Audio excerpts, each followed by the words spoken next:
Hello and welcome to the CBB Supershow. I'm your host, Waddell, aka Dub Deuces 85, the niche sports connoisseur and college basketball aficionado. It is the night before the Sweet 16. We are in it. We just got done grinding a CBI slate, two NIT slates. Like, we can't get enough of this college basketball stuff. You guys know how we do it on this show at FTN and on this program especially. We are going to have a co-host for tonight, my man, Mike Kutry. He is going to be jumping on, hanging out with us here in a little bit. Has to take care of something. I wanted to start on time, get it done early. We're going to be breaking down the 4-game Sweet 16 slate for Thursday. We'll also get a chance to talk a little bit about the Friday slate. Obviously, those pricing and things like that aren't up yet, but we can talk about those matchups at least. We'll also talk about some prize pick stuff. We'll talk about a little bit of, prop betting opportunities if we're going to have Mike on the show with us. And also anything to do with betting opportunities, we'll talk as well. It was a crazy one today. We'll talk a little bit. Let's get to rapping here a little bit. You guys have any questions, comments, and concerns, please make sure you are interacting with us in the YouTube chat there or on Twitter as well. Also on demand, I always check back around there. And everyone come together, dropping a like on the video. The impressions, interactions, all of that stuff within the YouTube algorithm helps us so very much. A simple like, it's very easy for you to do. You have no idea how much it helps, especially right now. So many people are looking to consume college basketball content, March Madness, all of that good stuff. There is a lack of quality content out there for the most part. So I want us to be able to get our stuff out there in front of more eyeballs. And the way to do that is your support, which you guys have continued to do. Sometimes we go on at midnight. Sometimes we go on at 3 a.m. Sometimes we stay up until 5 a.m. talking about brackets. And you guys have continued to show up, and support the content no matter what we do here. And I really do appreciate it. All right, as people start to trickle in here, I'm going to talk a little bit about the transfer portal before we get into it and Mike gets on. A lot going on in the transfer portal, and you can rest assured that there is going to be the summer preview series here at the Super Show. We're going to be doing our thing. We're going to be talking about it all. We're going to be previewing the conferences. We're going to be previewing teams' additions, losses, all of that good stuff. Very, very excited about the portal. I don't know. As a kid, I don't know about you guys, but I would like play Madden, right? Or, NBA 2K, or even when there's college football and college basketball games. Obviously, I want to play the games. I'm there for the gameplay, but super into like building the rosters, doing dynasty modes, right? You'll get caught simulating some games, doing the free agency, trades, drafts, like I'm really into that roster, building and everything. So the transfer portal is right up my alley. I know that a lot of people don't like it and it feels like free agency and hired guns and all of that stuff. It's just the new way of the land. NIL programs, it's here to stay. The COVID year is falling off. So I do believe the transfer portal will kind of start to solidify in a way that maybe it's not as chaotic. But definitely the NCAA is going to have to step in and do some things there with the transfer portal, right? So right now we're just going to be going through all of this craziness with guys. And I will admit it is a little bit wild. We're still in the middle of the tournament, right? We're just into the Sweet 16. And the social media experience is just being dominated by transfers. And I can't help but get excited about it. But I do recognize that it is a little bit displeasing to some. There is already teams building, and maybe those teams that are out of the tournament have a leg up on teams that are in the tournament. Maryland, for example, they got the great news that Julian Reese is going to return. That's a plus. They also got Jacoby Gillespie. They paid a hefty sum. Some are saying that he's going to be getting an NIL package in the north of $750,000 across 2 years to play for Maryland.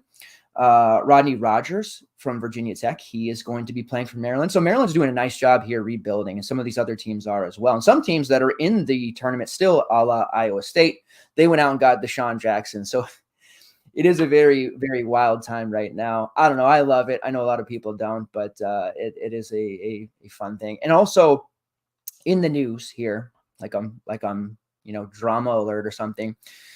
President of the NCAA mentioning that we've got to stop prop betting on college basketball. All of this stuff. Jonte Porter, how could he do what he did? We got to funnel this down to the basketball level. We can't have prop betting, but we're not going to worry about other stuff. Poor officiating. Poor officiating. We're going to worry about prop betting. So we'll see how that shakes out. Some people are worried. The sky is falling crowd is all over college basketball. They have been for years. This is going to ruin college basketball. The transfer portal, coaching is going to ruin it. Everything's going to ruin college basketball. And they've been saying that for a long time, decades upon decades upon decades. College basketball is still here. I know the super conferences are here, and that's going to ruin college basketball yet. But in 5-6 years, we're still going to be here doing the same thing. If anything, maybe this solidifies DFS, because last year people were saying, well, sports betting is going to take over. DFS is dead. That's the narrative that people are running with. Now it's going to be the opposite, with prop betting supposedly dead. We'll see how all that shakes out. A lot to talk about here. We're going to get into the slate. We got I guess we don't.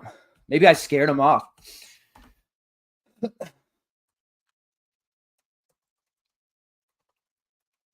I saw Mike jump on there, but maybe my portal talk worried him. Maybe he's not a big portal guy there. Also, plans for this summer, there is going to be a lot of guests on the show for this. Tobias Bass, we've talked to privately, going to have him on a show here to talk about the portal stuff.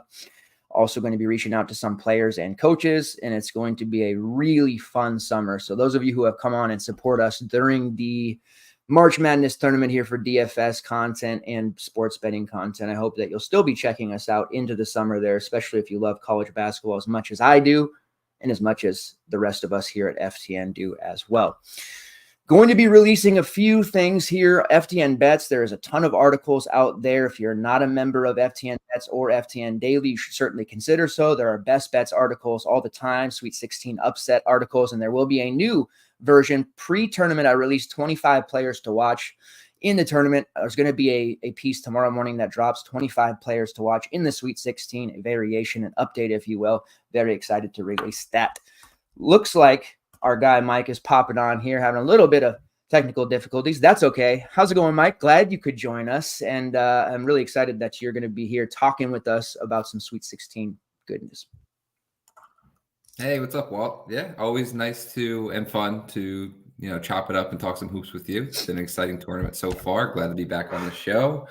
And we only have a couple more of these slates. So trying to enjoy it the last couple days of college basketball before we go head into our off-season slumber. Yeah, and I wanted to ask you here before we get into the slate here and start breaking it down. How has the tournament been for you? Like, what the first two rounds, like, anything that you kind of expected, didn't expect, any surprises, any disappointments, and what's your overall feeling about the tournament here so far?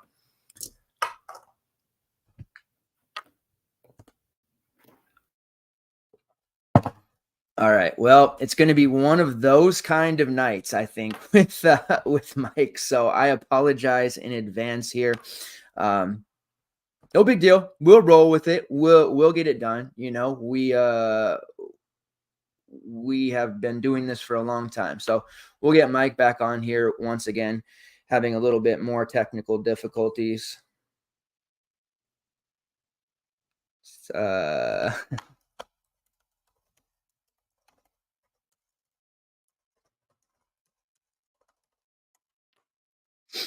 All right, let's try this again.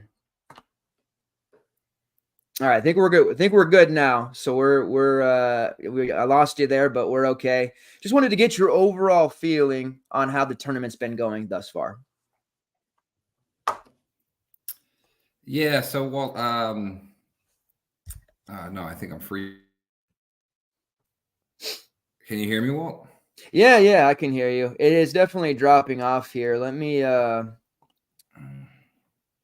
me go over to the YouTube here. We'll be able to find out real quick if it's you or me. Okay. It's definitely not me. Yeah, I don't so, know if this is working. But no big deal. No big deal. We'll fight through it. Let me just remove him real quick.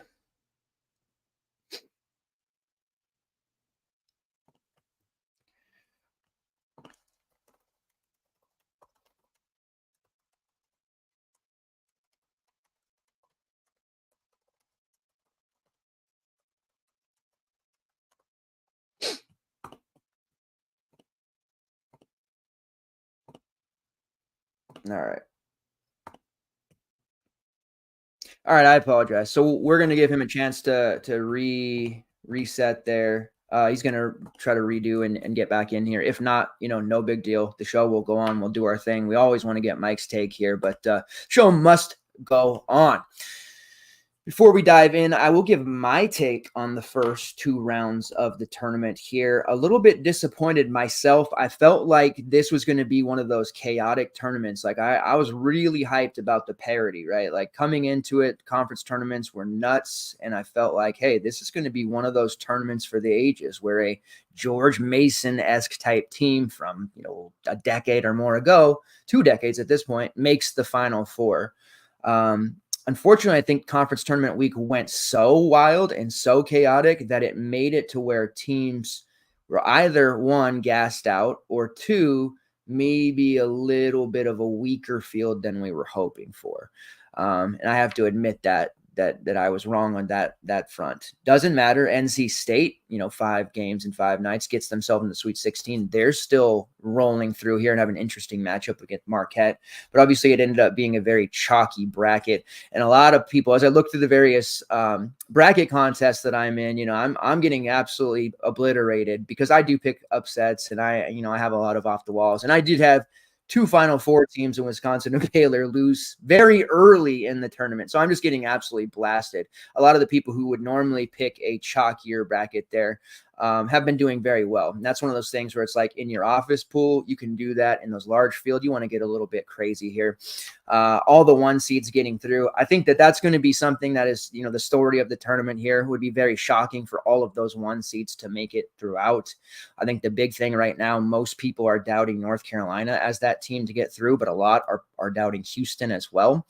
For me, I still think Purdue is that team that'll drop off before, but that's mostly because I think the Vols will end up getting them if Gonzaga doesn't.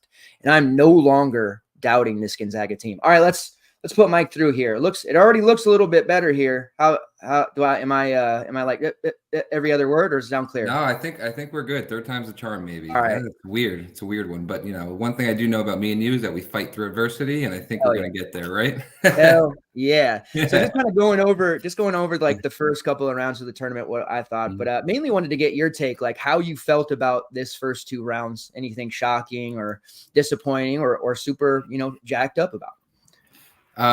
Yeah. So, I mean, first thing to mention is that, and this is something that kind of humbles us, I think, every single year, is that college basketball is just so damn unpredictable. We try to predict it as much as we can, but it just is such a crazy, crazy game and landscape. And I know that this year has been very chalky, but at the same time, being very chalky is not a typical tournament. So it's still something that's not in the norm, right? Like, when was the last time we had all 4 number 1 seeds get to the Sweet 16? It's probably been a long time since that happened. So although there's chalk, it's still been out of the normal for March Madness, I guess, which still makes it fun. I know a lot of people are complaining that it's not been the greatest tournament because there's no true Cinderella and blah, blah, blah. But like, there's still been some incredible games. Like that Houston Texas A&M game was epic. That Creighton Oregon game was epic. You had the couple Oakland games that were great, Jack Golke, and then you had the Auburn upset. So to me, it's been such a fun and awesome tournament. My bracket's busted, and there's some things that went the way that I was not expecting, but that's also what makes this tournament great. So I'm still having a great time with it, and I think it's still been a really fun tournament, Walt. Yeah. And that's, I always say, like, beforehand, they might as well just offer like, $1 trillion for a perfect bracket. Cause it seems so unlikely. And I was talking about time travel the other day, don't ask. And it was one of those things where it's like, I don't know if it exists because there's been no perfect brackets, but then we got into like, it would be obvious that they were time travelers if they did. So yeah, it's been crazy. And you're right. A lot of people, like buzzer beaters is a thing that people associate with being a good tournament or a Cinderella. And I like those things, of course, but you're right. Like that NC State Oakland game, man, like that one had me, we had a family party, but I had that on the TV there, made everybody watch it. I was pacing a hole on the floor. Like that was a really fun game. Houston, that was an incredible performance by Shed and others. And overall, there's been some really good competition and matchups in here. And we're about to get into a ton of good ones here. And the rest of the way, I think it's going to be very high quality basketball. And anybody that earns their way into the Final Four and ultimately wins this title is going to be able to puff their chest out a little bit, because there's certainly some strong teams here left. Yeah. And you know what the cool thing, Walt, is that since we have chalk in the Sweet 16, what it really does set up is some really, really fun and good matchups later on in the tournament, rather than, hey, we get St. Peter's as a 15 seed in the Elite Eight, and then they end up getting like running out of steam and getting smoked. Like, all the teams left are really, really good. So all these Sweet 16 and Elite Eight matchups are going to be like really, really good basketball and the best teams in the country, which is super exciting.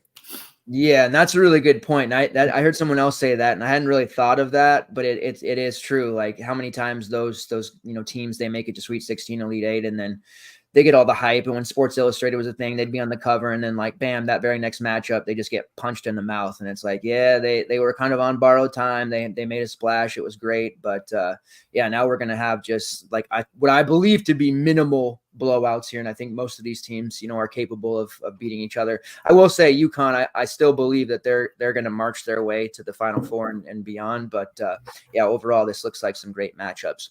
All right, so we're going to start with the 4-game slate that's up here for Thursday, this first round, or the day one of Sweet 16. I didn't see a slate up for Friday, but we'll touch on the games maybe a little bit here at the end. But we're going to start off with Clemson versus Arizona. Arizona started off against Long Beach State in the first half. It looked like, Long Beach State might play a little bit, motivated. They ended up fizzling out there. A lot of turnovers. Marcus Deshonis went out, and it was the Caleb Love game. So they ended up moving on, playing Dayton. They had the weird strategy to not defend Deron Holmes at all. He went completely nuts, but they were able to contain everybody else. And they did advance, and not facing Baylor, not facing New Mexico like a lot of people picked, but instead facing Clemson. Shout out to Mike Randall, because he has been on this Clemson to the Final Four tip. When I heard him talk about it, I thought, wow, I like Clemson, but that's pretty crazy. He might actually be right here. They absolutely obliterate New Mexico. They shot horribly, and they beat a Baylor team that I never doubt because of their coaching, but clearly they just were overmatched the way that Clemson played. And they're doing it without PJ Hall, who has been in foul trouble for both of those games, which tells you how scary this Clemson team is playing right now, because surely PJ Hall is not going to have a third straight bad game. And if he does, I think the run here would have to stop against Arizona. As our co-host for tonight, you get a chance to start us off here, break down Clemson, and some of your favorites in this one. Well, I appreciate that, Walt. And like you said, shout out to Mike Randall for making the call for Clemson going far in this bracket. And yeah, like you said, also the most impressive part about this Clemson run has been they've been doing it without easily their best player, PJ Hall, as he's been riddled with foul trouble in both of the first 2 round games. I think he's maybe played 22 minutes max in one of those 2 games. So it's been super impressive run. They have had a little bit of luck, especially defensively, 3-point shooting luck. New Mexico did not shoot the ball well from 3, and neither did Baylor. So you have to take that into consideration a little bit. But just looking at this matchup against Arizona's 7-point favorite, total of 152. Which is pretty high. So I do think from a fantasy perspective, this is a game that you might want to target in a 4-game slate. Not as much as the Bama UNC game, but we'll get to that later. Do I think Clemson is live in this game? I absolutely do. One thing that teams usually struggle with against Arizona is their size and their ability to get up and down the court and run a transition. And Clemson does have the size and PJ Hall and Schiffelin to bang down low with Arizona, and they grade out pretty good in their transition defense and can stop Arizona from getting out and running on the break. So what I think this game is going to come down to is more of a half-court game, and which guards and which perimeter is going to make more shots, and also how much can Clemson's front court take advantage of Ballo down low with their versatility and kind of their mobility as well. So it's really going to come down to Gerard and Chase Hunter. Can they make shots? And then do you want to play the Caleb Love spinning wheel roulette? And if he's going to have a really good game, or is he going to have an inefficient game? I do think this probably goes for Arizona throughout the rest of the tournament, is they're going to go as far as Caleb Love takes them. So it really depends on which version of Caleb Love we get. If you think Caleb Love is going to show up and shoot over 50% from 3, then him sitting there at $8K for Arizona is a great play, a great price for him. when the lights shine bright, he's going to try to show up and have a high volume type of game. So the shots probably are going to be there in the Sweet 16 matchup. It just comes down to him being efficient and hitting them. But that 8K in a game like this is a really good price for Caleb Love, so I'm looking there. And then also on the Arizona side, we saw this last game, especially against a team that has more size, that Jaden Bradley and KJ Lewis both played, and Arizona was able to spread the floor a little more. They're both sitting there at pretty low price point at 5,200 and 4,600. So both Bradley and KJ Lewis, I do expect them to get a little bit of uptick in minutes, and maybe Boswell sits on the bench for a little longer, similar to the Dayton game. So I do think both of those guys are decent value plays if you're looking to get value in. And then on the Clemson side, I know it's really tough to go back to PJ Hall since he's been in foul trouble those first two games, but 7,300 is one of the lower price points we've ever seen him, and they need him. They need the best version of PJ Hall to be able to win this game, and I think they can compete. So I'm definitely looking at PJ Hall. Ian Shiflin's been the guy for the first two rounds, so if you want to pivot off of Hall, if you think he may get in foul trouble for the third straight game, Shiflin's there at 6,600, who's been absolutely outstanding the last few games for Clemson. Gerard and Hunter, both in the mid 6K point, are both very much in play, because I think one of those two guys are going to have to have a big game in order for Clemson to pull this one out. And then you also have Jack Clark sitting there at 5,400, who's been playing around 35 minutes the last two games and is very active on the boards, kind of a Swiss Army knife that can fill up the stat sheet in all categories. So he's a safer value play at 5,400 in a game that's going to be high tempo, but I don't think it's going to be as up and down as people think. I think it's actually going to be more in the half court. And I actually do like Clemson to have a really, really good chance of pulling this out. Yeah, it seems like the betting the Clemson spread is just the way to go. Like, I just, staring at it like, man, yeah, Arizona's good, but the way that Clemson's playing, and in March when these teams get hot like this in the tournament, they fizzled out of their ACC tourney. It's really hard to bet against them, especially knowing that PJ Hall has just not been very good. Also, as far as, like, I agree that they have a chance to win outright as well. But looking at Clemson prices, they're getting the major pace boost. You mentioned maybe it's probably not going to be super frenetic. They'll try to slow it down on the Clemson side. But the prices for everyone in a game that is higher total, and typically is in a team like Arizona that plays in higher scoring games, it's crazy to see how cheap all of their guys are. PJ Hall is normally a player we're a little more accustomed to seeing at 9K. Now, he hasn't been lately. The last month of the season, he's been cheaper because of some up and down performances, a lot to do with the fact that he fouls. I was watching the Field of 68 show earlier tonight, and they were kind of harping on, lately he's just been getting super frustrated and getting these kind of almost dumb fouls, and that's been a major problem. So hopefully he can keep his head in the game here, because they are obviously going to need him.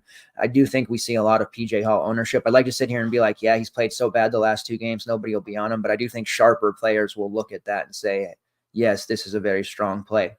If we think Hall will be a little on the chalkier side, then it makes sense to continue rolling out Shiflin, as you mentioned there, at 6'6". And I gotta say, Gerard, I have very minimal, interest in, which means he'll probably go off. But Chase Hunter has been absolutely phenomenal in this tournament so far. Coming into the season, I thought Hunter would play this way a lot more. I was really excited about him. He showed flashes last year as an overall incomplete player. Kind of struggled to get acclimated with Joey Gerard. Gerard takes all these ill-advised shots, high volume, and I think it made Hunter kind of go into this, in the corner in a sense, and really didn't do much. But now he's been way more confident. Throw out the BC game, in which he was awful. His four of his last 5 games have been over 23 fantasy points, and he's just been, a primary reason they've been able to advance the way they have, especially in that Baylor game where he was just deadly from long range. I'm curious to see on some of the values. You mentioned Jack Clark, who I like. You do have a 3K Chauncey Wiggins. Now, this would not make sense if you are playing Hall. This would be like a large field GBP play. If you think Hall is going to continue to get into the foul trouble and he just can't work his way out, he's just struggling, then Wiggins at min price makes some sense there. It can get you, 9 fantasy points, maybe gets you closer to 4X as well.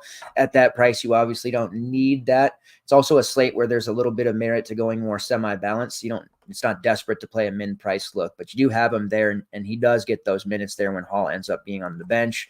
And then RJ Godfrey, who's relatively cheap at 4.4, he actually makes a lot of sense to me either way. Even if Hall doesn't get into foul trouble, I think we see him play 15 to 20 minutes.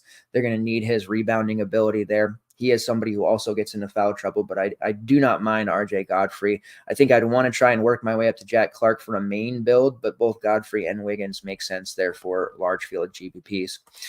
In Arizona, Kashad Johnson is really the one I kind of want to look at there at 6'4". He always projects well, but he's really not that exciting of a player when you watch games. And for at least he plays well, but as far as box score stat sheet stuffing, he doesn't really do it for me.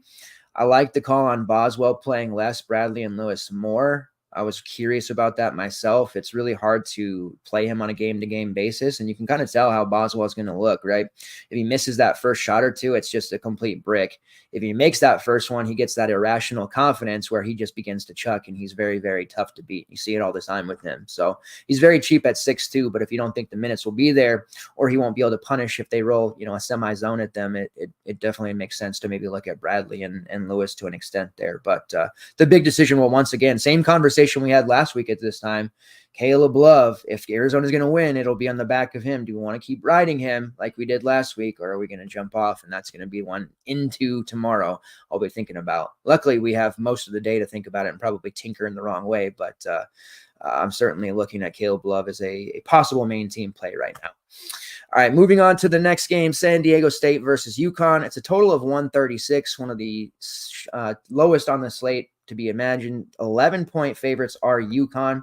Now, I just do not think UConn, looking at their path to a title, there'll be some teams they come against that are going to be tough. But I don't know that this UConn team is going to lose. And I know all the talk about how Auburn, was going to be the team to dethrone them. Obviously, they didn't get there, but they had the depth. This UConn team to me just looks ridiculously tough to beat. And we haven't even seen really Cam Spencer. He's been good, don't get me wrong, but we haven't seen him at his best just yet. Alex Caravan has been rather mediocre. There's some pieces on this UConn team in the first two games that just haven't been able to click just yet. And when they do, it's going to be really difficult for them to be beaten. And I think this game against San Diego State, which on paper, 11 points, and we'll get your take here in a minute, seems like it might be a lot, but I honestly think UConn could stretch this one out quickly. And the reason I think that is because obviously UConn, defensively, they can get after it, but offensively, they just run such a complicated system. They befuddle teams. Yes, San Diego State's good defensively, but if Cam Spencer wakes up, starts knocking down shots, Caravan starts doing his thing, and then in addition to the way that Newton and Klingon have been playing, then you add a guy like Stephen Castle, Diarra hitting some threes. Obviously, all that has to go on at once, but if it clicks at once, like it can for this UConn team, this could very easily turn into a 15 to 20 point, game. And suddenly the Aztecs, who like to bully ball with Lede for a lot of the times, they're going to be falling further and further behind as they have to take ill-advised Micah Parrish, Darian Trammell threes that just probably aren't going to go in. So I'm worried for the Aztecs here. On paper, it's an interesting matchup, Klingon versus Lede. Now Lede, he's elite at drawing fouls, so I'm nervous about using Klingon here because of the fact that, yes, he could very easily pick up those two fouls at any time. I was nervous a little bit about it against Northwestern, but obviously he went absolutely just nuts. This is one where one of these two is going to get into foul issues here, so we'll see how that officiating turns out. I did see James Breeding on the Sweet 16 refs list. He's the new Bo Borowski for what it's worth. I didn't see his game assignment yet, but if he gets this game, I can guarantee it's going to be a nightmare. I think Lede is interesting for GBP looks, but nobody on this Aztecs team projects very well, which isn't all that surprising. Their prices are relatively cheap. You have a guy like Reese Waters there at 4-1, Parrish at 5K, but I'm still sticking with I'm trying not to target against UConn until we get closer to 2-game slate, showdown slate, stuff like that. 4-game, it's definitely a smaller one, but we have another matchup on here that's way better environment for fantasy purposes. And we even have the last game that would be better to target than this one, at least for the Aztec side. So I am calling a Cam Spencer game. He's there at 6'9". I love all of his props, which we'll talk about at the end here. And Alex Caravan, who's sitting there at 6'3", I think makes sense as kind of a sneakier look. Most people, if they're going to use somebody on UConn, they're going to want to go to Newton, who's a little spendy here. Klingon, I just have trust issues because 8.4 is a high price. And if he picks up those 2 first half fouls, it's pretty much finito over. He's not going to pay it off, even though he does have a high fantasy point per minute number. And you have Castle as an interesting 5'9 GPP type of look. So Caravan and Spencer are the two that I'm looking here. One of those guys will probably be in my main, which might be contrarian because most are going to look to Arizona, Clemson, or they're just going to stack up 6-7 guys from Alabama, North Carolina, which may work. It worked yesterday in the NIT for the Indiana State game, and I could see it working for North Carolina with the prices the way they are. Maybe that's not going to be possible. We'll see. How do you see this UConn game playing out here? And is there anybody DFS-wise, especially on the Aztecs, that you feel like, hey, they might have a chance? So I totally agree with you, Walt. So, this UConn team is just a wagon. And with Auburn going out early, I did think Auburn did have a possible good matchup with UConn to give them some trouble. Is San Diego State that same type of mismatch problem for UConn? The answer is just no. This is not a good matchup for San Diego State at all. And I do think UConn wins pretty comfortably here. Do I want to lay the 11.5 points? It's really tough to lay that many points in the Sweet 16 against two good teams facing each other. But I do envision this getting ugly for San Diego State. From a fantasy perspective, this is the lowest total on the slate, on the 4-game slate. So this is probably the game you want to stay away from the most. But I do think there are some angles that you can attack here from a fantasy perspective. I do think that Spencer, Caravan, and Castle are way too cheap. And I do think UConn's offense can have some success in this matchup. So this San Diego State defense is not the same kind of defense that they had last year. It's much worse. San Diego State likes to switch on defense. So I do think that it's going to be a lot of Tristan Newton and maybe even Stephen Castle hunting mismatches and maybe them running a little more pick and roll than they usually do. So I do think that I know Newton is 8,500, but I think he can have a big game in this matchup. And I also think that Stephen Castle can also have a big game.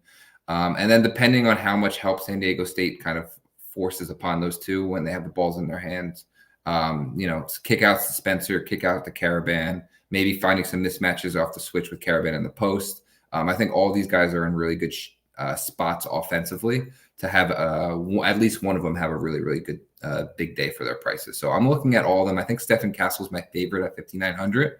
And then if this game does get into that 15, 20 point range, like you said, like Jalen Stewart is sitting there at 3,200, which I know he hasn't played that much in the tournament, but towards the end of the season, he was getting more usage and more minutes.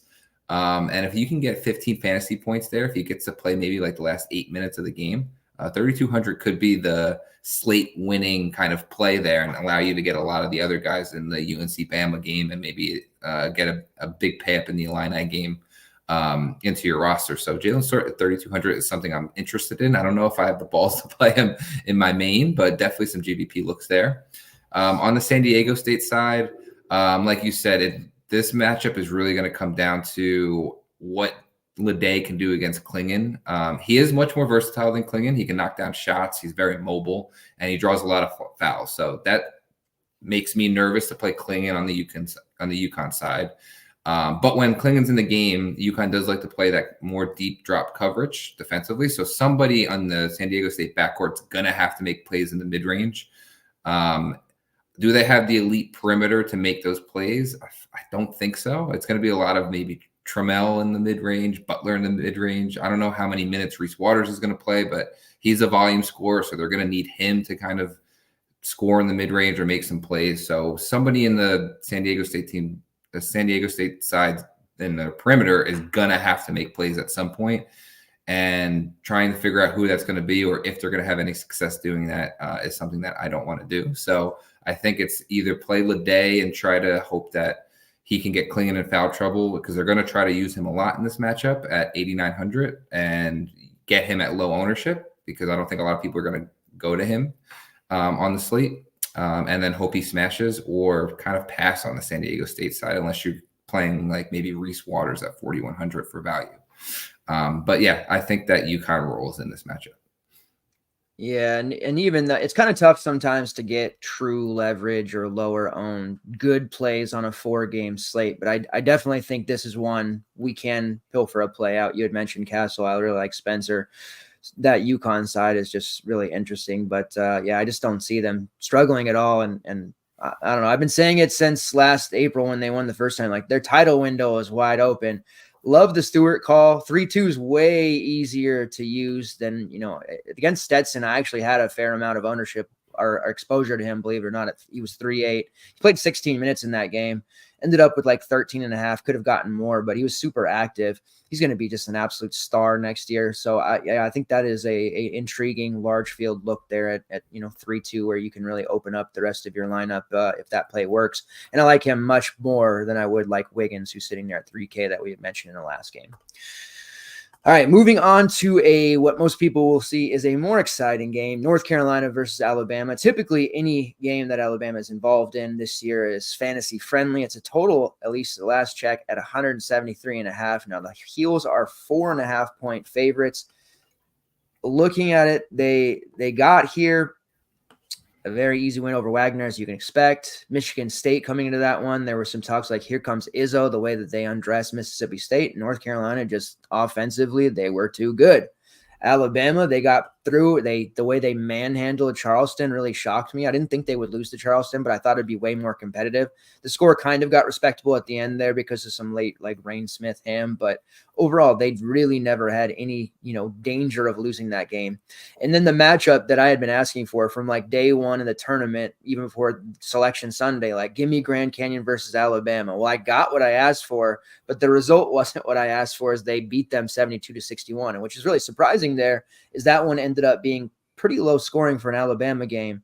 However, Mark Sears didn't care as he continued to smash in this one. And we have a matchup brewing here with North Carolina, Alabama that just screams RJ Davis versus Mark Sears. Both are spendy, but I think we're going to have to prioritize one, or at least I'm going to have to prioritize one. Tell us about this one. Yeah, it's funny you bring up the Grand Canyon, Alabama game, because I thought that game was super fun. It was at times not pleasant because it was more like a street ball game, but the pace was there and guys were just attacking each other and kind of not caring about anything. Tons of fouls, but it was just so much fun to watch because it was two teams that play very similar style of trying to get up and down, attacking the hoops, shooting a lot of threes. And it was just a lot of fun watching those two styles go against each other. I thought that Grand Canyon could have pulled that one out, and they did. They were up 2 with maybe 6 minutes left, and then the wheels kind of fell off at the end. But I thought that was a super fun game. But now we get Alabama against UNC. I think what's kind of led UNC to their success this year actually hasn't been their offense, but it's been their defense. I think their defense is up to 6th or 5th in KenPom defensive efficiency nationally, which is super impressive for this UNC team who. When you think about UNC teams over the last few years, you don't really think about defense. You think about that potent offense, but it's really their defense that has led to their success this year. Looking at this matchup against Bama, first thing that jumps up is the point total of 173, which is just ridiculous. So there's going to be a lot of fantasy points to go around. It's not rocket science. This is the game that you want to circle and get the most players on your roster. All these guys are going to be probably pretty high owned, but the game environment and the atmosphere of this game is just going to, bleed fantasy points. So it's definitely something that you want to focus on. Matchup wise, what Bama wants to do is they want to get up and down the court as fast as they can, and they want to get out in transition, and they want to chuck up threes. But looking more into the advanced stats here, this UNC defense grades out elite in both transition defense and in open 3-point rate, or I guess not allowing open 3-pointers. UNC is elite in both those categories. So I do think this is a really tough matchup for Bama. And I do think that UNC should win this game pretty comfortably and cover the 4-point spread. So if you're someone who's looking for a side, I like the UNC side a lot here. On the defensive side for Bama, this is where they've struggled all year. They've really struggled to keep elite guards out of the paint, and they've really struggled to defend the rim. They don't have that bona fide rim protector or 7-footer that they've had in the previous years, and that's really hurt them defensively. I think they're around 100 nationally in per KenPom in defensive efficiency. So it really, really sets up for RJ Davis to have a big game, because I don't think any of the Bama perimeter guards can stay in front of him. And I don't know one person on the roster who's going to be able to guard him on a Baycott in the paint. So I think he sets up for him to have a monster game, as long as he stays out of foul trouble as well. On the Bama side, the one spot that Tar Heels have struggled defensively is keeping guards out of the lane this year. So I do think that Sears could have a lot of success against this UNC defense. He's a little pricey, but I think Bama's going to really lean on him in this matchup. He could take over 20 shots. So him at 9K is still very much in play. And the big question mark on the Bama side that I think we're really going to have to try to make a decision on is, what is Nate Oates going to do with Grant Nelson in this matchup? He benched Nelson in the last matchup against that really athletic Grand Canyon game and went to guys like Diabate, who had an outstanding game last game. Or is he going to roll with Nelson? And, me and you talk about this all the time. We know Grant Nelson is a really good talent. And what we want to do, and from a fantasy perspective, is play good guys, right? Even if they're coming off a couple bad performances, we know they're talented. We know they're going to break out at some point. This is one of the lower price points we've ever seen Grant Nelson at. He matches up really well against Harrison Ingram at that 4 spot. They're going to need his rim protecting ability against this UNC team. So do we really think that this is a spot that Nate Oates is going to let him play 30 minutes, maybe work through a couple fouls and foul trouble, which Nate Oates likes to do? Or is he going to bench him for maybe more athletic guys like Diabate, Stevenson? That's a decision we're going to need to make, because I'm really looking at Nelson at 5,700, and I think that's a great play. But it's a little bit of a risk, because you don't know if he's going to get 15 minutes or 30 minutes. It's really a bit much of a wild card. But I do like Nelson there at 5,700. If you are on the side that you think he's going to get benched, then you can move to Diabate at 3,900 for value. He played really, really well against Grand Canyon. And if Nate Oates wants to ride the hot hand and he's going to get a lot of minutes, he's very active, and that's a great play at that price. And then the last spot to look at on the Bama side, Wrightsell looks to have injured himself again, and he's very questionable to play. If Wrightsell doesn't play, then we know that the minutes are locked in there for Griffin at 4,900. We know that he has a pretty high offensive ceiling, takes a lot of threes. In a game environment like this, if his minutes are locked in, then Griffin's an elite play there at 4,900 as well. And then lastly, I do want to mention that, I did mention that the UNC does struggle against elite guards and keeping them in front, but Trimble is their best defensive perimeter guard, and if they're going to need somebody to slow down Sears, he could get a little bit of uptick in minutes for the UNC, sitting there at 3,500. So Trimble is very much in play for a value piece as well. But overall, I do see UNC kind of dominating this game, and it's really going to be on the back of RJ Davis and Baycott, and they're fairly enough price to use both of them. Yeah, definitely. Love the Trimble call out there. This is one when working through projections before the show, I looking at could do as losing minutes. It seems like a very obvious spot where he would play, 20 at most, and Trimble would maybe split that and play 20, 22. So I agree with you there. Harrison Ingram is an interesting GPP look, but I think overall, yes, Davis and Baycott both priced at 8-2. Like at first I was like, man, I got to roll Davis. This is just such an obvious spot. But looking at it, you're right. They're not going to be able to do anything with Baycott. And you can go back to the Charleston game. I had Burnham in that one. We talked about that a little bit. And he was like just scoring at will. And there were some foul issues there. But every time he one dribble in the post and up, there was like no answer. He had 19 points against them. Granted, it was a pretty tough night for Charleston. They couldn't make any threes really, but every time Burnham touched the ball, he was just scoring. And that's going to be something we already saw. Like you called the Baycott game against Wagner. That was great. Like obviously Bama's better than Wagner, but interior wise, are we sure that it's going to be any different than what we just saw there with Baycott? Probably not. So it's going to be really hard not to just play both of those guys. Initially, I wanted to play Sears and Davis, but that might be a little bit more difficult there. Playing the North Carolina side makes a little bit more sense. Alt builds Harrison Ingram, maybe some Cormac Ryan. You'd mentioned Wrightsell. They thought he was going to play, like be good, but then they went through a practice, and now it sounds like he's very doubtful instead of questionable. So we're probably looking at close to 30 minutes for Griffin. He was the main benefactor with Wrightsell leaving that game. So he's absolutely in play at 4.9. Aaron Estrada, I think, is kind of a sneakier look, 8.1. That's one of those price ranges where I think most people aren't going to look. He's been really good in the tournament and like the last month of the season. I think he has a chance to put up a huge score here, especially if they prioritize, well, they should prioritize defending Sears. And I think Estrada will be that forgotten man, sub 20% play. So I'm kind of looking at him as a possible look if I can't get the Sears. Pringle's headed for foul trouble. We know that. I think Nelson, if they, you mentioned like that they play him more, that's fine. But are we sure he's not going to also get into foul trouble, which has been a really, really tough thing for him. Fouled out against Florida in under 30 minutes the first time, played 28 minutes, had 4 fouls, early foul trouble there. He's just continually been picking up those issues. And yeah, he was just way overwhelmed against Grand Canyon. My biggest knock against Nelson is when they play those upper tier front courts, he kind of shrinks a little bit. But he is only 5'7". I get it's a buy low opportunity. It's just one of those things where I think a lot of people may end up just clicking him in, but it might be a big leverage spot to fade. But if you're wrong on the fade, it's probably going to be a spot that you can't catch up on. So it is certainly very risky there. I think if you do fade him, you're almost strong armed into playing Diabate at 3.9, who I'm not actually crazy about either.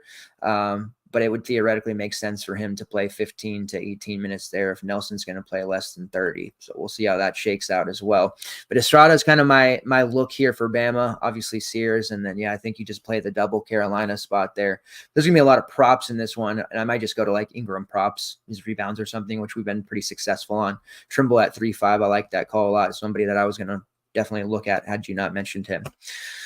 All right, last game here on this one, Illinois versus Iowa State. Now, Iowa State is per Ken Palm now. They've officially taken over as the number 1 rated defense. Illinois they took over on Houston on the defensive side. And then on offense, we've seen Illinois now become the number 1 offensive efficiency. So contrasting styles here with Illinois being so ridiculously good offensively. The way Marcus Damascus played in the tournament, in the Big Ten tournament, has been just like very, not shocking, but like a little bit of semi-alarming, because throughout the season he had been good, not great, and they brought him in to be great, and he's now paying off being in there and being great as a transfer.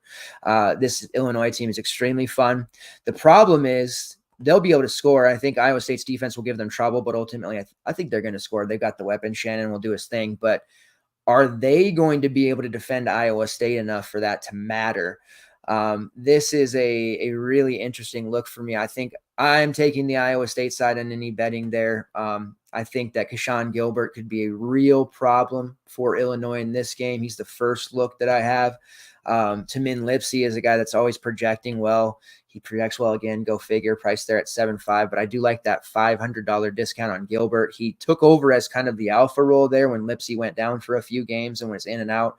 He was very inconsistent for a time, and it was Keshawn that continued to produce time and time again, 30-plus fantasy points. And this just seems like a big spot for him to deliver a marquee tournament performance. You have Mom Cleavage, who has been very, he's been a sniper of late. He's been a very big piece for them in the tournament so far. He's only priced at 5.8. He's okay. Curtis Jones has kind of fallen off a little bit, but he's interesting at 5.7. But overall, as the guards go, I think Gilbert is just like a really strong play that I want a ton of exposure to here. When it comes to the front court, one of these guys is also going to go off, and I think this might mean that Dane just sees those extra minutes. We were trying to figure that out last week. He ended up playing, I think, 13, 14. He was okay in that second round game, but overall, between Trey King, Hassan Ward, Robert Jones, those 3 guys all priced relatively cheap. Hassan Ward's 4.9, Jones 4.8, and King 5.6. I like the Jones play. If he stays out of foul trouble at 4.8, putting him at around 25-ish minutes, it seems like an inevitability that he would pay off. He hasn't been great over their last 4 games, but he definitely has upside in this particular matchup. If you don't believe in him and you want to go with the bench play Hassan Ward, one of those 2 is going to brick because of fouls, and the other is going to pick up the slack and do very well. I'm leaning towards the starter Jones just because I think he is a lot better player than people realize, has strong overall rates. He's somebody that I think produces at a sub 5K price more often than not. And this Illinois defense just does not scare anyone. You saw in the first round matchup against Morehead State, like that, the stack of that game would have been optimal. There was a lot of people that did use, even at like, what was it, 8-4, 8-5, Riley Minix. He paid it off. Jordan Lathon went nuts. Like, they just did not defend very well. They ended up outgunning them on offense, and then Duquesne's just doesn't have the offense to keep up with Illinois, so that wasn't a factor there. But Iowa State does, and I think that there's going to be one, maybe two Iowa State guys that could end up on the optimal here where people may overlook them to a degree. Iowa State is high on my list next to Houston and UConn, although maybe Houston's no longer going to be a team that we're running out of chances to fade against them anyways. But right now, Iowa State and UConn are the two teams that I'm trying to avoid targeting against if I can. And, unless I'm forced into it or we have a 2-game slate, whatever. Right now with these 4 games, I have enough options. I don't have to take any Illinois guys, but is there any that you do think can produce here? Perhaps Terry Shannon, who's the high priced, or maybe this is the Dane Danger game if you can stay out of foul trouble, dealing with those myriad of Iowa State front court options that are adequate, not great, have foul issues of their own. Danger could really do some work here if it works out, but it's obviously risky. And official matchups with the refs is going to be something that I'm trying to find throughout the day as well, because I could see them ruining this game when it's all said and done. What do you think? Yeah, well, so this is just an awesome matchup, and I'm so happy we get this matchup here in the Sweet 16. It's definitely the game I'm looking forward to the most in the Sweet 16. Because you have such contrasting styles, right? You have a really, really good aggressive defense, like you said, number 1 in the country nationally, against an Illini offense that has just been shredding people over the last few weeks, scoring 90 plus in every single game. And you have, the god himself, Terry Shannon, playing unbelievable basketball. And like you said, Marcus Damask has been awesome as well. So it's just a really, really fun game, and I'm really, really looking forward to it. When I'm trying to break this game down, it was really tough for me, but I am leaning on the Illini side just because of the matchup. So like if we look at the Iowa State defense, this Iowa State defense is awesome, but what they do is they're really aggressive up the line with their perimeter. They trap a lot of ball screens. They trap the post touches. So on offense, in order to have success, you need to have somebody who can pick you apart in the short roll, kind of like KJ Adams did against Houston and against that aggressive defense when they played Kansas. And also, if you have a bigger or a lot of positional size that can pass over the top of the traps to the weak side, and you have shooters that can knock down threes, you should get a lot of open looks. I know Iowa State's really, really good at closing out, and the rotations are fantastic. And a lot of teams can't handle that pressure. But can this Illini perimeter handle that pressure? I think they can. I think, they're going to put the ball in the hands of Damask a lot. I mean, he's what, 6'6", 6'7"? I don't know who Tamin Lipsey's going to guard, because that whole Illini backcourt's going to have like 5 inches on him. But when they do get aggressive, I do think that Damask is good enough to make the right play out of the trap. And I think it leaves Terrence Shannon on the opposite side to catch it and have some momentum to either knock down the 3 if he's open or attack the closeout and get to the rim. And we know Iowa State does have a tendency to foul a lot. So I think the Illini can have some success on offense. And I do agree with you on the Dane Danger call. So Iowa State also has a really, really active front court. You already talked about those 3 guys. If Coleman Hawkins is at the 5 spot, I think they can get really, really bullied against this Iowa State team. So I think Danger's going to have to play. And I also think that offensively, if Hawkins is at the 4 in that kind of short role, that is much more tailored for them having success offensively with him at the 4 than rather than like having Guerrier there or somebody like that. Trying to make the right decision off the trap pass. So it's, I think the Illini can have a little more success offensively than Iowa State can on here. Looking on the Illini side defensively, we know that that's where they struggle defensively, but this Iowa State team is not great on offense. I do think they could have success, but I think the Illini can have more success with that positional size in their perimeter. So I am leaning the Illini side. From a DFS perspective, and like, again, it does pain me well because I love this Iowa State team so much. But from a DFS perspective, I think Shannon can have a good game. I know he's really pricey, and you probably rather play Sears over him at that price, but he's just so damn good. So I think he's very live at 9,100. I do think Danger is live because I think his minutes are going to have to be there in this game at 5,500, and we know how good his rates are. On the Iowa State side, like I said, I do think they can have some success offensively, and the guy I am looking at is either going to be Lipsy or Gilbert, and I'm definitely going to lean towards Gilbert at the 500 discount at 7K. He's their best offensive player. I know Lipsy was their best offensive player beginning of the year, and then during conference play, he kind of fell off a little bit offensively.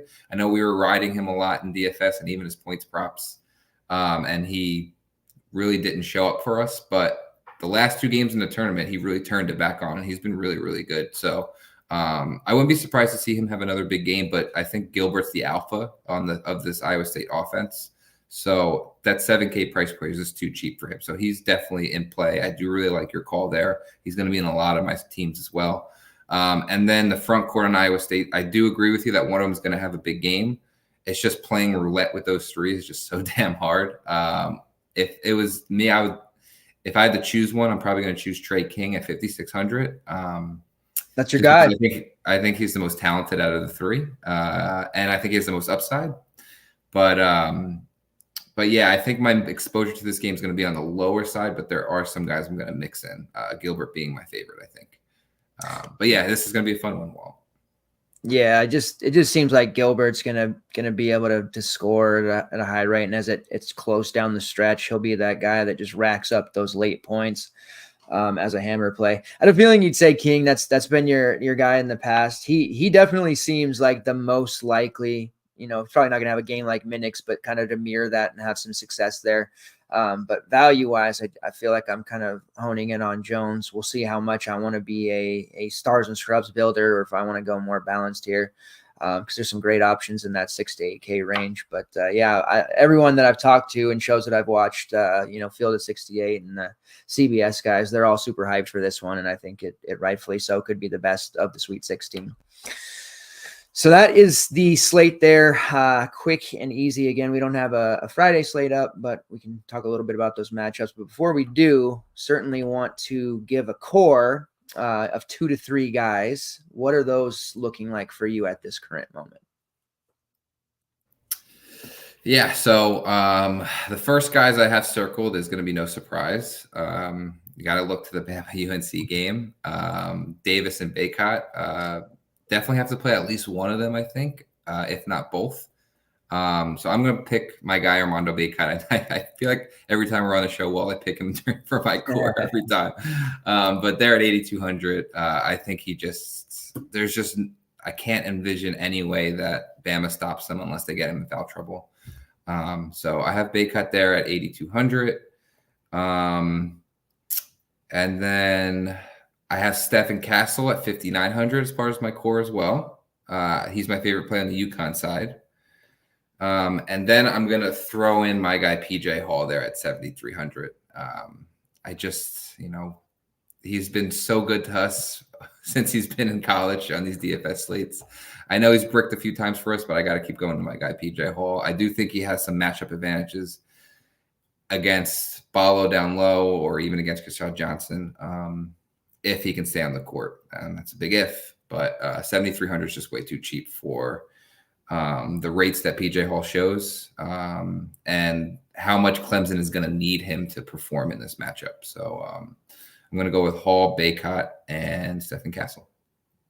Yeah, and there was a time where we weren't fading PJ Hall, until last year. It was an auto play every time. He would just never brick, and so it's been a bit of a heartache, seeing him fail here. But 7-3, you're right, it's just way too cheap. If he ends up into more foul trouble and bricks, so be it. But pre-lock, that play's just way too strong. For me, I'll go, you took Baycott, so I'll take RJ Davis. I think you're right. Ultimately playing both at that price. It would be different if Davis was like 9.5, Baycott 8.7. Like it would be really ridiculously hard, but at 8.2, it's just such an easy click on both. Second member of the core for me is Keshawn Gilbert. The more we talked there, you aligned with me on him. Lipsy's great. Even if you do like the Illinois side, it just seems like Gilbert's going to be primed for a big game against that Illini defense. He's, as of this moment, the fifth highest projection from a value standpoint for me. So Keshawn Gilbert's going to be core play number 2. And then the third is tricky. Like, it's got to be a forward, whether that's, Jack Clark, where I'm kind of leaning there. Obviously, I like Hall too. I don't want to just, copy what you said there, but he's high up for me. But somebody like a Clark, or perhaps one of those Iowa State forwards, like a Robert Jones or Trey King. So that's kind of where the third member is. Right now, I'll say for an additional value piece, Robert Jones. That could change before tomorrow when the article comes out and we get to talking in the Discord. But as of now, that'll be the approach that I'm going with for now. All right. I do want to mention a few prize picks, and I just want to kind of maybe bring up the matchups here and just get your take on them before we get out. And maybe if you have some prop bets you want to drop here, we'll get those as well. But looking at prize picks real quick as it stands for the Thursday games, talking about PJ Hall, they have his fantasy projection at 27.5. Got to take the over there. Again, no fouls, should be a 30-plus game. Good environment there. They do have the Goblin Demon play thing still going on. Goblin play being less of a payout, but a lower number. Demon play being a higher payout, higher number. PJ Hall is a Goblin number of 11.5 points. Obviously going to be taking that. A Caleb Love Goblin play number of 14.5 points. I think he scores 15 plus in his sleep. And then RJ Davis and Mark Sears each have 17.5 point props. It's Goblin on both of those, so reduced payout, but those just seem way too low. And then I have the Spencer, quartet of plays here. I'm very high on him. Over 26.5 fantasy points, over 9.5 points, which is a reduced number, over 13.5 points, and then over 15.5 points. I just think it's one of those games where Spencer's 12% owned, and suddenly it's damn, he put up 40. Why didn't I consider him more? I feel like a very positive game coming out of him. All right, so looking ahead to the Friday games, we have the Purdue versus Gonzaga matchup. There's a couple of really intriguing matchups here for Friday. So maybe a couple of thoughts from you, if you could. We'll start with that one, Purdue, Gonzaga. This is the team. I give it to you, man. I was wrong. They stuffed McNeese in a locker. Gonzaga makes it to another Sweet 16. Doubting them is just not a smart move. By the way, I was talking about the transfer portal a little bit earlier. They did land Ayayi from Pepperdine for next season. So Gonzaga already tooling back up, adding to their tool chest, if you will, for next season's roster. But how do you think they fare here against Purdue and the unstoppable machine that was Zach Edey there over the weekend? Yeah, so we have to mention Mark Few, 9 straight Sweet 16s. Just think about that. That is unfathomable. 9 straight Sweet 16s. That's such a ridiculous statistic. So when I hear people doubt or talk smack against Gonzaga, I'm like, what are you talking about? This is one of the best programs in the country by far. They made 9 straight Sweet 16s. They get a matchup here against Purdue, which is a rematch. If maybe not a lot of people remember that they did meet in the non-conference tournament that was supposed to be the Maui Invitational, but it got moved to Honolulu. So we'll call it the Hawaii Invitational, where it was a close game in the first half, but then Purdue really put their foot on the gas pedal in the second half, and Zach Edey sort of dominated and got Ike in foul trouble. I think Ike played 18 minutes that game.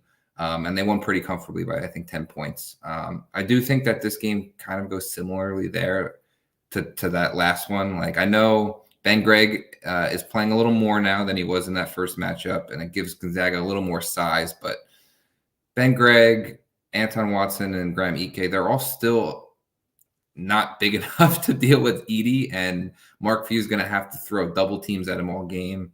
And when that happens, we know that Edey's a capable passer, and we know that Braden Smith, Fletcher Lawyer, Lance Jones were all plus shooters. You have Mason Gillis knocking down threes. They shot really, really well against Utah State. I think the Purdue's just going to be too much for this Gonzaga team. I see this matchup going similarly that it did in the beginning of the season. So I have Purdue winning and covering the spread in that one. Yeah, and he had a monster double in that one. The way that they just dominated Utah State, Gonzaga's going to have to hit shots to have any kind of competitive balance here. So I do think this is a time for Purdue to exercise some demons and make it to the Elite Eight as well. Yeah. Staying in the same region there. Well, I will say this, that I do think that in order for Gonzaga to pull this out, Nembhard is going to have to score a lot. We know that he doesn't, he's more of a pass first point guard. He didn't really shoot that much against Kansas. But against that drop coverage, you need a point guard that can score in that mid range, and Nembhard's going to have to do that. So if he's not shooting the ball and he's distributing, I think it's going to be a long day. But if he can score 20 points, which he's capable of, I love Ryan Nembhard. Maybe Gonzaga can make this competitive. Yeah, and they're gonna need Ben Gregg to hit some threes. Like everybody's gonna have to be able to hit threes. You saw Utah State; they just could not make a bucket. They were taking ill-advised shots, and Edey got every whistle. It turned ugly quickly. I think few will have a handle on this, and they'll keep it competitive. But yeah, as I look around at how this game will play out, I worry that Gonzaga will be able to hit enough shots, specifically threes, to keep up with what's probably going to happen with a million Edey touches down low. Sticking in the same region here, we have the Creighton Blue Jays, who I really liked Akron over them. We talked about that before. The first half was like, oh, here we go. Akron's going to do it. Foul trouble bit Ali. Freeman had just the game for the ages, like we knew he could. They end up losing anyways. Creighton beats Oregon in a thrilling game. I know it ended up being a 13-point win, but Jesus, Dante had like a ridiculous game at 8%, one of the best games I've seen in quite some time. Now they're going to be facing off against Tennessee, who, shot, 12% against Texas from long range, had to gut that one out. Tennessee versus Creighton. Got to get Rick Barnes on here. I'm high on the Vols. Physicality they have, which I still say it bothers Creighton. And I don't think Tennessee is going to shoot 12% from long range in this one. If they do, something went horribly wrong and they will not win. But how do you see this one playing out? Yeah, I think this is just an awful matchup for Creighton. And you mentioned it and you hit the nail on the head, Walt, that the most impressive thing about this Tennessee team was in their last game against Texas, they were still able to win ugly while shooting 3 for 25 from 3-point range, which is impressive, right? And you may look at that game and be like, Tennessee's not playing great basketball, but the fact that they were able to win that game while not shooting well says a lot, in my opinion, about that team, that they can still win when they're shooting poorly. So I don't envision them shooting 12% from 3 again. Like you said, this Tennessee team is super physical. Creighton is one of the most conservative defenses in the entire country. They don't foul at all, and they're just not physical defensively. Creighton's strength is their guard play, but the Tennessee perimeter defense is one of the best perimeter defenses in the entire country. I think they're going to give Shireman a hard time, especially Ashworth, a very hard time. Ziegler's going to be in his grill the whole entire game. And then Creighton plays that really soft drop coverage with Kalkbrenner.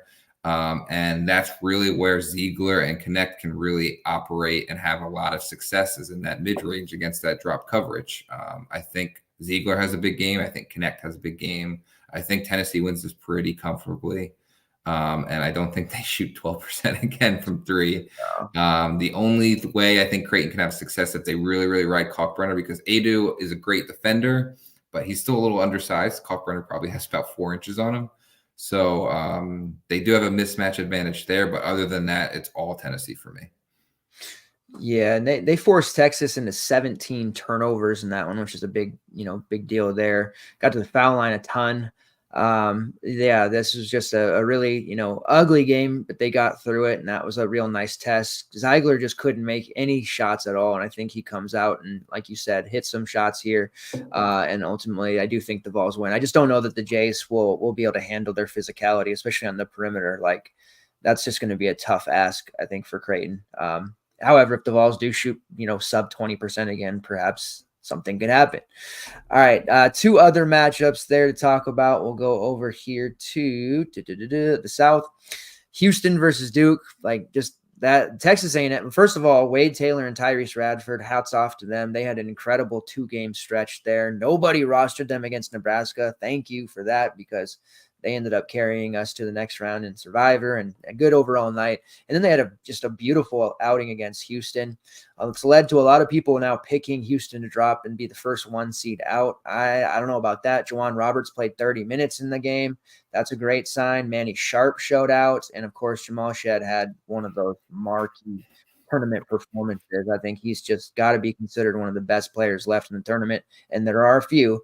But going up against this Duke team that, I myself also called them soft, as the rest of the industry has. They've got guys banged up, and I know people are starting to talk about, Duke's gonna pull this off, but I don't know if I'm picking against Houston and Jamal Shed. I think he's just way too much of a problem for this Duke team. How do you see this one shaking out? Yeah, this one's tough. I think this one can go either way, to be honest. I think both teams have points of this matchup that they can take advantage of, where Houston can really take advantage of their physicality and on the glass, because Duke is they don't really have a true center. They don't have really good rim protection. They don't rebound the ball particularly well. So I think guys like Juwan Roberts or that aggressive front court for Houston can really bully this Duke team. But on the other side of the ball, Houston's really scary defensively, but they're super aggressive, and you need a really good backcourt to be able to navigate that. And Duke does have that. They have really good decision makers in the backcourt with Proctor and with Roach. So when when Houston's throwing that aggressive up the line pressure against these Duke perimeter guards, are they going to hit the short roll to Filipowski and Mitchell? And are they going to make the right passes? And are they going to be able to knock down shots? Similar to what we talked about in the Iowa State defense. You're going to have to skip it over the top and get open shots. Can they knock down those shots? And this Duke perimeter is talented enough to do so. Jared McCain has just been a flamethrower recently and hasn't missed a shot. Proctor can shoot. Roach can shoot. And they're all good decision makers. They don't turn the ball over that much. And in that short roll position, Mitchell and Filipowski both are really, really good in that position. So I mentioned this before, but we saw KJ Adams when Kansas played Houston, really, really destroy them in that spot. I think Filipowski and Mitchell both profile similarly that they can do that as well. So I think they're going to have a good game plan against Houston and could have some success, but I am worried about the physicality of Houston. To me, if this is a close game, I always get really nervous with these Houston teams because they always seem to default to isolation ball down the stretch, and it's a lot of Shed trying to go one-on-one, which isn't the most efficient. Or relying on somebody like Cryer or Manny Sharp to hit a shot at the end of the shot clock. So I do think this is going to be a close game, and I always get very nervous with these Houston teams in close games because I just don't like the way that they play down the stretch. It's just too much isolation ball for me. And I think that's going to catch up with them sometime. Is it going to be this matchup? I don't know. I do have a lean on Duke just because they're getting the points, but can they're capable of pulling this off, but are they? I don't know if I can make that decision or not. But I do think it's going to be a close game. Yeah, especially if Duke gets a favorable whistle and we see any amount of foul trouble or guys fouling out there down the stretch, there isn't a tremendous amount of depth there. Malik Wilson has really had to step up and play more. Damian Dunn's starting to play more, but if any of that starting group ends up fouling out there with time left, it's going to get very, very sketch. So I definitely am worried about that one as well. But I just tend to think that Jamal Shed is going to put the team on his back when it matters. And if Manny Sharp is delivering that kind of performance next to him, they're going to be really tough to beat here. Man, he's so good. And the last one, NC State versus Marquette. That was, to me, I watched that whole NC State Oakland game. It was phenomenal. Trey Townsend, who is obviously now in the transfer portal after that performance, just ridiculously good. He got a really favorable whistle. I was bitching about that on Twitter. He got the Zach Edey whistle, but he earned everything that he got there. Jack Golke, ridiculous. He'll go down in tournament history for beating Kentucky, but ultimately the Wolfpack continue to do it. They're facing a Marquette team that's, faced a really tough test against Western Kentucky in the first half. They figured out in the second, and then Colorado had them nearly on the ropes there, just didn't have enough at the end. Lampkin really gave them trouble. Of course, Tristan da Silva did too, but at the end, Marquette had Tyler Kolek and Colorado did not. this matchup here is, to me, really interesting. I want a lot of it for DFS purposes, and I know that DJ Burns gets all the hype. The masses are, Burns had a great game, but to me, Mo Diarra is just going to be such a difficult player for them to deal with. This one, everybody talks about Burns. People are looking at Horn. Like, there's just still to this day, even with Diarra crushing, so few people are actually talking about him on a day-to-day basis, and I just don't understand that. But looking at how Lampkin performed, I think Diarra and Burns, to an extent, could have some success there. But I think Diarra will be the one that ultimately determines if they end up pulling this upset off or not. And of course, again, Marquette has Tyler Kolek and NC State does not. Any team with Kolek is going to have a very good chance to advance. He's having a great tournament. Any lingering signs of an injury are gone. So what do you think here? This is a really interesting one for me. I love this Marquette team so much, but who is going to be able to guard DJ Burns down low? Because he probably has 75 pounds on Oso Ighodaro. But on the other side, who is Burns going to guard? Like, if they decide to put Diarra on Oso, is Burns going to guard Joplin? Is he going to guard Stevie Mitchell? Like, I don't know how they're going to match this up. So I don't know if they're going to like give up defense and just keep feeding Burns on offense, or if they're going to bench him and maybe just have Diarra play the 5 and guard Oso. So I'd be really interested to see what Keats does. I can't imagine him not playing Burns because he's just been so good lately. So maybe it's just, hey, we'll give up a ton on defense and we'll just keep trying to go to him on offense. It's going to be a super, super high scoring game. And if that's the case, you definitely have to side to Marquette because they just have way too much more firepower than this NC State team does. I do think that Shaka's probably going to try to double Burns. Burns is a great passer out of the double team. So it's really going to come down to, can these NC State guys knock down shots off the skip pass from Burns or off the double team when it gets swung around and the closeouts are late. So I just think there's just way too many more paths to scoring to victory for Marquette. Way more firepower. Kolek's healthy. I don't know who's going to guard Oso. I like Marquette in this one. Yeah, and DJ Horn's going to have to play a whole hell of a lot better than he did. He's going to be the one to knock down those shots. We saw O'Connell. He hit a timely 3. Marcel, he tried. He got some jumpers, but they're going to need some guys to hit 3s, and perhaps that even means Diarra out there hitting some 3s, which he's been able to do. Overall, when you look at it, if they do exploit the Burns matchup, it almost makes me feel like we go back to the Duke matchup. The final home game for Burns there, and Duke beat them 79-64, but you might remember Burns had like nearly 30 real points, and they just continued to feed him, but they were trading 2s for 3s, and it was like, okay, you're exploiting this matchup, but you guys are falling further and further behind. So it kind of makes me wonder if we see something similar play out here. That's a good point, Walt. It's going to be hard for them not to keep pounding the rock to him, but I just don't know that can work for the entire game because Marquette's going to hit 3s. If Cam Jones continues to just be blitzering hot like this, I don't know that NC State can keep up. But it's a great story, and at this point, you just can't doubt that team anymore. So I'm looking forward to that one for sure. All right, so that gives us the overview of the Sweet 16. Before we get out of here, I was hoping that the prop maestro himself would drop a couple on us here that you really like heading into this Sweet 16 matchups. Yeah, I can do that, Walt. Right. Anything for you, my friend. I appreciate it. I'll give one for tomorrow, or I guess today at this point. And then I'll give one for the Friday games. So, for the Thursday games, the one I'm looking at that I like the most, especially if we get confirmation that Reitzel is going to be out, you're going to have a very fast-paced, high-scoring game with Bama versus North Carolina. And we see Rylan Griffin sitting there at 9.5. If he's locked in for 30 minutes, that's an easy overplay. I think he gets a lot of shots off. And I think he's has a really good shot of scoring over 9 points in that matchup. So Rylan Griffin over 9.5 points for Bama is my favorite play for Thursday. And then moving on to Friday, I'm going to go to Tennessee Creighton matchup. And against that drop coverage, I think Ziegler's going to have a lot of opportunity to score in that mid-range if they decide to, or if Ashworth gets caught up in the screen and Kalkbrenner's still sitting there in the paint, he can get a lot of open 3s. I think Ziegler has a good chance of getting a lot of opportunity and a lot of shots in this matchup against a weak defensive point guard and a very, very deep drop coverage. So I'm going to go Zakai Ziegler over 11.5 points for Tennessee.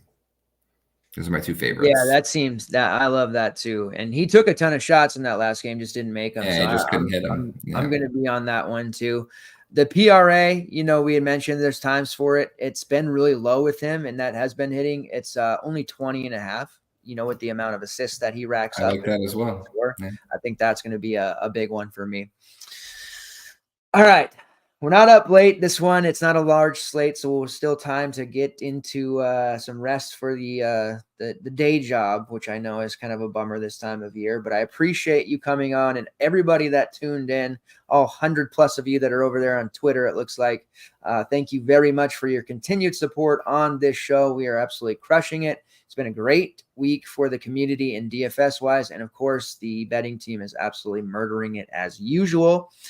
We will be back tomorrow night, same time, same place, breaking down that Friday slate and then also talking a little bit about the Saturday games.